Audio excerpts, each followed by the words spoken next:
Raja Rao sir please sir ಮಾತಾಡಿ Raja Rao sir. ಮಾತಾಡಪ್ಪ. ಹಾಂ ಮಾತಾಡಲಾ? ಮಾತಾಡಿ ಸರ್.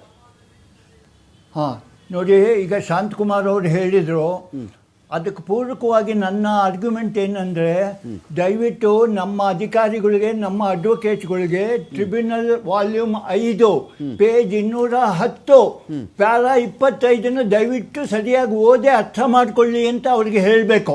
ಕಾರಣ ಇಷ್ಟೇ, ಅಲ್ಲಿ ಏನಾಗಿದೆ, ನಾವೇ ಕೇಳಿದ್ವಿ, ಸ್ವಾಮಿ ಇಂಥ ಸಂಕಷ್ಟಕ್ಕೆ ವರ್ಷ ಬಂದಾಗ, ಮಳೆ ಕಮ್ಮಿ ಆದಾಗ ನಾವು ನೀರು ಬಿಟ್ಟರೆ ತಮಿಳುನಾಡಿಗೆ ನಮ್ಮ ಗತಿ ಏನು, ನಮ್ಮ ಆ ನೀರು ಮೇಲೆ ಬರಲಿಕ್ಕೆ ಸಾಧ್ಯವಾ ಅಂತ ಕ್ವಶನ್ ಕೇಳಿದ್ವಿ. ಅದಕ್ಕೆ ಅವರು ಕ್ಲಾರಿಫಿಕೇಶನ್ ಕೊಟ್ಟಿದ್ದಾರೆ. ದಯವಿಟ್ಟು ಅಲ್ಲಿರೋ ಯಾರು ನಮ್ಮ ಮಹನೀಯರು ಬಂದಿದ್ದಾರೆ ಅವ್ರ ಗಮನಕ್ಕೂ ತರಲಿ ಅಂತ 4 ಲೈನ್ ಇದೆ, ದಯವಿಟ್ಟು ಓದ್ತೀನಿ, ಅದನ್ನು ದಯವಿಟ್ಟು ನೋಡಿ. ಇಟ್ ಮೇ ಬಿ ಕ್ಲಾರಿಫೈಡ್, ಅವ್ರು ಕ್ಲಾರಿಫೈ ಕೊಟ್ಟಿದ್ದಾರೆ. That the crops of the upper basin area mostly receive support of artificial irrigation from the southwest monsoon. ನಮಗೆಲ್ಲ ಬರೋದು southwest monsoon ಇಂದ. And as mentioned above, while working out crop water requirement, ಅವರೇ ನಮ್ಮ ಬೆಳೆಗಳಿಗೆ ಎಷ್ಟು ನೀರು ಬೇಕು ಅಂತ 270 TMC ಮಾಡೋ ಕಾಲಕ್ಕೆ ಕೊಟ್ಟಿದ್ದಾರೆ. Crop water requirement provision has already been made for the availability of southwest monsoon water in the reservoir to meet the annual requirement. ನಾನು ಮತ್ತೆ ಅದನ್ನು ಎಕ್ಸ್ಪ್ಲೈನ್ ಮಾಡ್ತೀನಿ. ನಮಗೆ ಬರೋದು ಬರೀ ಸೌತ್ ವೆಸ್ಟ್ ಮಾನ್ಸೂನ್ನಲ್ಲೇ ಈ 4 ರಿಸರ್ವಾಯರಲ್ಲಿ ನೀರು ಬರೋದು.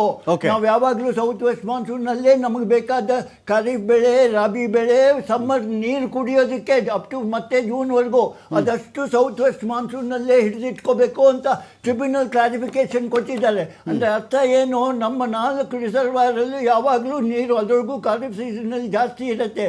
ಯಾಕಂದರೆ ಖಾರಿಫ್ ಬೆಳೆ, ರಬಿ ಬೆಳೆ ಕುಡಿಯೋ ನೀರ್ದು ಇಟ್ಕೋಬೇಕು, ಆಗಲೇ ಬೇರೆ ನೀರಿಲ್ಲ. ಇದನ್ನು ತಮಿಳುನಾಡಿಗೂ ಅರ್ಥ ಮಾಡ್ಕೋಬೇಕು, ಕಾವೇರಿ ವಾಟರ್ ಮ್ಯಾನೇಜ್ಮೆಂಟ್ ಅಥಾರಿಟಿಗೂ ಅರ್ಥ ಮಾಡಿಸ್ಬೇಕು. ಈ ನೀರು ತಮಿಳುನಾಡಿಗೆ ಬಿಡೋದಕ್ಕಲ್ಲ, ನಮ್ಮ ಕುಡಿಯೋ ನೀರಿಗೆ ಮತ್ತು ರಬಿ ಕ್ರಾಪ್ಗೆ ಅಂತ ಅವ್ರಿಗೆ ತಿಳಿಸಿ, ನಮ್ಮ ನೀರು ಯಾವಾಗಲೂ ಜಾಸ್ತಿ ಇರುತ್ತೆ ಸ್ವಾಮಿ, ನಿಮಗೆ ಬಿಡೋಕ್ಕಲ್ಲ ಅಂತ ನಾವು ಇದನ್ನು ಅರ್ಥ ಮಾಡಿಕೊಡ್ಬೇಕು. ಇದು ಟ್ರಿಬ್ಯುನಲ್ಲೇ ಹೇಳಿದೆ. ನೀವೇನ ಬಿಡು ಅಂತ ಆರ್ಡ್ರ್ ಮಾಡಿದ್ರೆ ನೀವು you are violating tribunal and supreme court order ಅಂತ ಹಾಕಿ ಅವ್ರ ಮೇಲೆ ನಾವು ಕಂಟೆಂಪ್ಟೇ ಹಾಕಬೇಕು. ಇಲ್ಲದೆ ಹೋದರೆ ಇದು ಬಗೆಹರಿಯಲ್ಲ. ಇದನ್ನು ಕ್ಲಿಯರಾಗಿ ಅರ್ಥ ಮಾಡಬೇಕು. ಶಾಂತಕುಮಾರ್ ಅವರೇ, ದಯವಿಟ್ಟು ಇದನ್ನು ಓದಿ ಅರ್ಥ ಮಾಡ್ಕೊಳ್ಳಿ, ಆಮೇಲೆ ನೀವು ಮಾತಾಡಿ. ಭಾಳ ಅನುಕೂಲ ಆಗಿದೆ ನಮ್ಮ ರಾಜ್ಯ ಸರ್ಕಾರಕ್ಕೆ, ಇದನ್ನು ನಾವು ಮಾಡಲೇಬೇಕು. ಇಲ್ಲದೆ ಹೋದರೆ ಭಾಳ ತೊಂದರೆ ಆಗುತ್ತೆ. ಇದ್ರ ಜೊತೆಗೆ ಇನ್ನೂ 2-3 ತೊಂದರೆ ಇದೆ.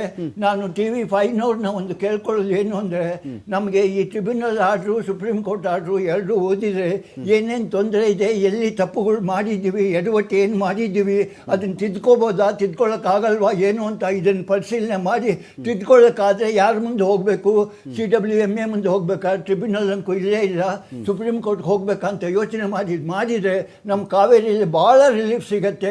ಇದನ್ನು ನಾವು ಮಾಡಲೇಬೇಕು. ದಯವಿಟ್ಟು ಇದನ್ನು ನಿಮ್ಮ ಮೂಲಕ ಇದು ಎಲ್ಲರಿಗೂ ತಿಳಿಬೇಕು ಅಂತ ನನ್ನ ಅಭಿಪ್ರಾಯ. Fine. Thank you Rajarao sir, ಸಾಕಷ್ಟು ವಿಷಯಗಳ ಬಗ್ಗೆ ಮಾತಾಡಿದ್ರಿ. Thank you Shanthakumar sir, thank you Anjaneya Reddy ಅವರೇ, ಥ್ಯಾಂಕ್ ಯು ನಾಡಗೌಡ ಸರ್, ಸಾಕಷ್ಟು ವಿಷಯಗಳ ಬಗ್ಗೆ ಮಾತಾಡಿದಿರಿ. ಪಾಯಿಂಟ್ ಏನಂತ ಹೇಳಿದ್ರೆ, ಈ ದಕ್ಷಿಣದ ರಾಜ್ಯಗಳಲ್ಲಿ ಆಯ್ತು ರೀ, ನಾವು ಒಂದು 30-40 ವರ್ಷಗಳ ರಾಜಕಾರಣವನ್ನು, ತೀವ್ರ ರಾಜಕಾರಣವನ್ನು, ಓಟಿನ ರಾಜಕಾರಣವನ್ನು, ಹೋರಾಟದ ರಾಜಕಾರಣವನ್ನು ಎಲ್ಲವನ್ನು ನೋಡಿಬಿಟ್ಟಿದ್ದೀವಿ. ಅನೇಕ ಮುಖ್ಯಮಂತ್ರಿಗಳಿಗೆ ವಯಸ್ಸಾಗಿದೆ. ಈ ಅವರ ಒಂದು ರಾಜಕೀಯ ಜೀವನದ ಸಂಧ್ಯಾಕಾಲವೋ ಅಥವಾ ಉಚ್ಛ್ರಾಯ ಕಾಲವೋ ಯಾವುದಾದ್ರೂ ಆಗಿರಲಿ, ಅಥವಾ ಯುವ, ನಮಗೆ ತೆಲಂಗಾಣ ಅಂತ ಬಂದಾಗ ಹೆಂಗಿದ್ದಾರಪ್ಪ, ಸತೀಶನ್ ಸ್ವಲ್ಪ ಹೆಂಗಿದ್ದಾರೆ, ಇವರ ಕಾಲದಲ್ಲಿ ಈ ಎಲ್ಲ ಅಸಮಾಧಾನಗಳನ್ನು ಮರೆತು ಈ ಕ್ಷುಲ್ಲಕ ರಾಜಕಾರಣವನ್ನು ಬಿಟ್ಟುಬಿಟ್ಟು ತಮಿಳುನಾಡು, ಕರ್ನಾಟಕ, ತೆಲಂಗಾಣ, ಆಂಧ್ರ ಪ್ಲಸ್ ಮಹಾರಾಷ್ಟ್ರ ಇಷ್ಟು ಜನ ಸೇರಿಕೊಂಡು ಇಡೀ ಭಾರತದ, ದಕ್ಷಿಣ ಭಾರತ ಸದಾಕಾಲ ನೆನಪಲ್ಲಿರುವಂತಹ ಒಂದಷ್ಟು ಯೋಜನೆಗಳಿಗೆ ಮನಸ್ಸಿನಿಂದ ಒಳ್ಳೆಯದನ್ನು ಮಾಡಲಿ ಅಂತ ಮನಸ್ಸು ಮಾಡಿಬಿಟ್ರೆ ಇಡೀ ದಕ್ಷಿಣದ ರಾಜ್ಯಗಳಿದೆಯಲ್ಲ, ಇಡೀ ಭಾರತಕ್ಕೆ ಅನ್ನ ಹಾಕುತ್ತೆ. ಇದರ ಬಗ್ಗೆ ಯಾರ್ಯಾರಿಗೂ ಅನುಮಾನಗಳೇ ಬೇಕಾಗಿಲ್ಲ. ಇದು ಅಂಥ ಕೆಲಸ ಆಗಲಿ ಅಂತ ಹೇಳಿ ಎಕ್ಸೆಲ್ PU ಕಾಲೇಜು ಪ್ರಾಯೋಜಿತ ಅಖಾಡ ಬಿಗ್ ಫೈಟ್ ಮುಗಿಸ್ತಾ ಇದ್ದೀನಿ. ನಮಸ್ಕಾರ.